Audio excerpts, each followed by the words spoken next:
Complementary probability then, what is it? Well, we know that 1 means certainty. So it must incorporate all the possible events that can occur. So for instance, if I was rolling the 6-sided dice, if I was looking at whether 1, 2, 3, 4, 5 or 6 could occur, the probability would be 1. It has to occur. What about the probability of getting a heads or tails? It's 1, because on a coin you have to get heads or tails.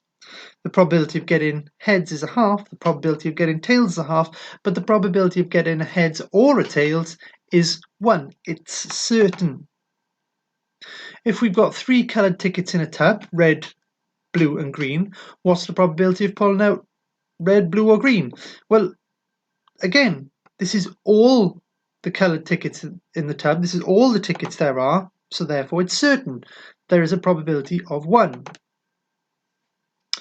If the probability of getting heads on a fake coin is 0.45, what's the probability of getting tails? So now we're not looking at all the events and saying the events are 1, but we know that if we include all the events, and there are 2 events, heads or tails, that it has to add up to 1. And we've been told that one of the events is 0.45. So in other words, the events of the tails occurring, the other events, has to be 1, everything, take away the 0.45, giving us 0.55. So this is one of the tricks, what we call complementary probability, in that if we deduct the probability of all but one of the events occurring from 1, we can get the remaining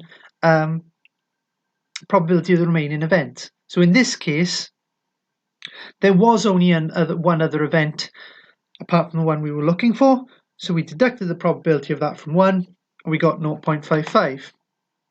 But remember, the key to this is you have to know the probability of all the other outcomes. So if there were 3 possible outcomes, you have to know the probability of 2 of them, deduct that from 1, and that will give you the probability of the third one. So that's complementary probability.